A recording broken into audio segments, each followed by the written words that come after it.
Hi, I thought you might like to see my wig.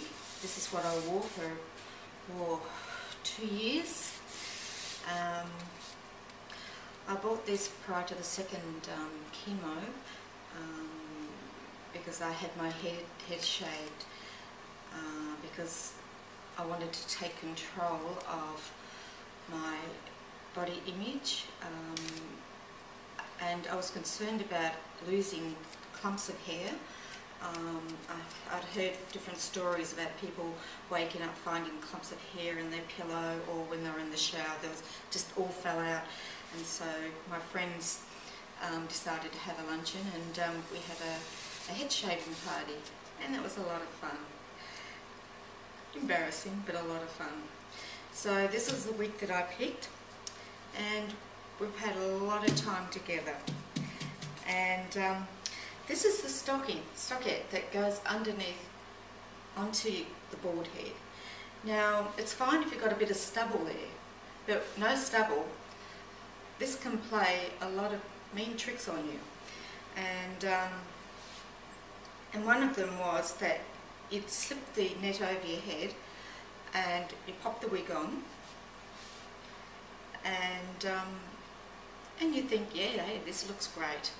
And then you'll be walking along in a shopping centre, and all of a sudden you could feel the stocking starting to slip up, and you're trying to put your hand under the wig to pull that stocking down without anyone noticing, but it didn't always work.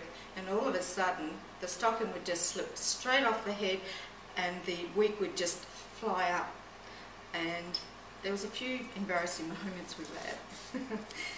But we got by with that. Another funny incident was at Port Arthur. We were on one of those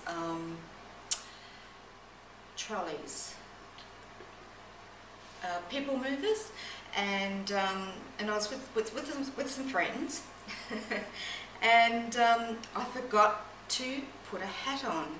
It was a fairly windy day, and well, the driver, he was going along unaware that all of a sudden this gust had just whipped my wig off, and off it went. And I had to quickly say to him, look, I hope you don't mind, but I have to go and rescue my wig. And there was this bald-headed lady running after her wig. But anyway, we got past that. I had a good laugh. It was quite a funny little experience. Another experience was at the airport.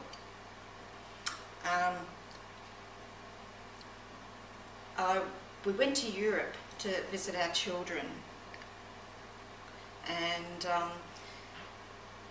at the airport, especially in London, going over to Scotland, they make you, like I had a hat on over my wig, and they make you take the hat off, and consequently I nearly lost the wig there, and it was very embarrassing, because here I'm trying to hang on to the wig, try to get the hat off, and say to them quietly, look, I've got a wig on.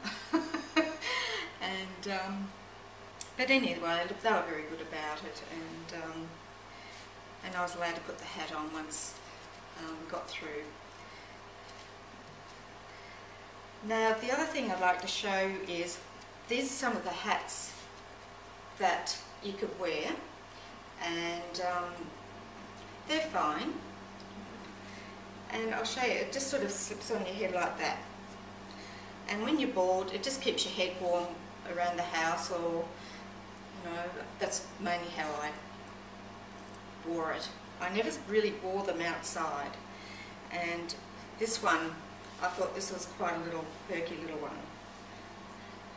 And so they kept your head warm and made you feel just that little bit more comfortable without having that bald head. Now, when I wore the wig, I used to wear these particular hats, and I love these ones. I really love these. And basically, they just look so nice. And it did make you feel really good.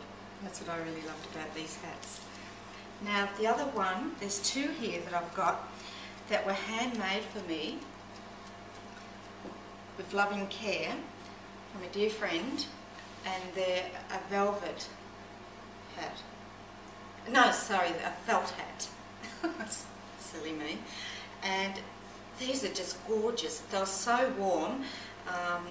They came overseas with me because over in London and those areas it was just so cold in Scotland, and look, they're just so gorgeous. So I felt it was quite trendy, and it just made you feel human. So the other thing I wanted to show you was my daughter, in her wisdom, thought I would have a lot of fun playing around with these amazing revolting wigs. And I never did get to wear them because I really had nowhere to wear them, and really just not me.